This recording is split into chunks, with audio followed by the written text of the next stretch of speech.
Сәлеметсіздер ме балалар? Ана тілі сабағына қош келдіңдер. Бүгінгі сабағымыздың тақырыбы сөйлеу әдебі. Назарымызды оқулығымыздың 50-ші бетіндегі бірінші жаттығуға аударайық. Бүгін біз сендермен Ұлықбек Есдәулеттің өлеңімен танысамыз. Ұлықбек Есдәулет ақын әрі журналист. Кәнеки, бәріміз бірге оқиық. Сәлем бер. Үлкенді көрсең сәлем бер, басыңды иіп, кідіріп, әдеппен келіп амандас, жанынан өтпей жүгіріп. Есен саулық сұрасып, сәлемдесу салтымыз. Арман болсын қашанда, ардақтаған халқымыз. Ұлықбек Есдәулет. Балалар, видеоны тоқтатып, осы өлеңді өздерің іштей оқып шығыңдар. Оқып болсақ, балалар, өлең не туралы? Дұрыс, сәлем беру, амандасу жайлы. Өзің үлкендермен қалай амандасасың? Дұрыс, егер ер адамдармен амандассаң, ассалаумағалейкум деп амандасады ер адаммен, я? Өздерінен үлкен адамдарды кездессеңдер, сәлеметсіз бе деп амандасамыз. Жарайсыңдар, балалар. Енді назарымызды, балалар, дәптеріміздің 35-ші бетіне аударайық. Бізге Ч әріпін көркем жаз дейді. Ч қандай дыбыс? Дауыссыз дыбыс. Ч дыбысы кездесетін сөздерге мысал айтыңдаршы. Түлек, чемодан, чемпионат, чемпион. Жарайсыңдар, балалар. Видеоны тоқтатып, Ч әріпін көркем жазып шығыңдар. Жазып болсақ, ары қарай жалғастырайық.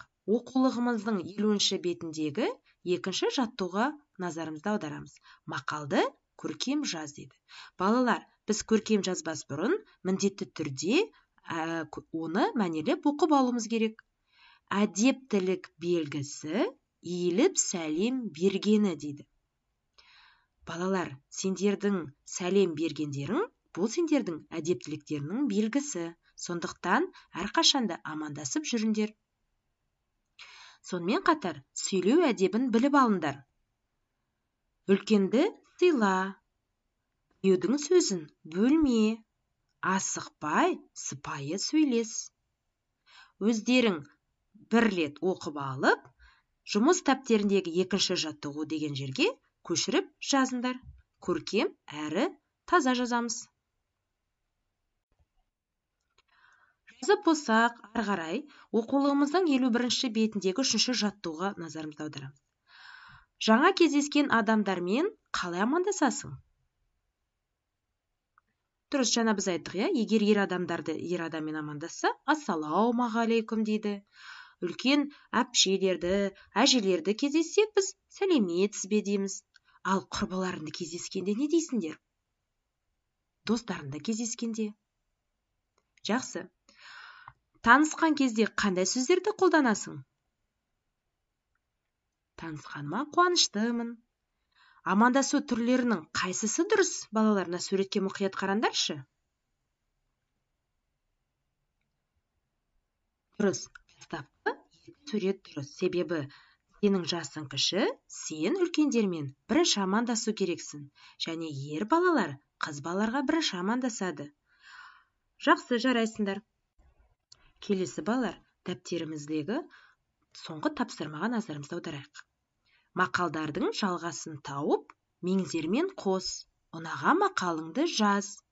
Ол үшін қарындаштарыңды аласыңдар да, мақалдардың тиістісін табыңдар.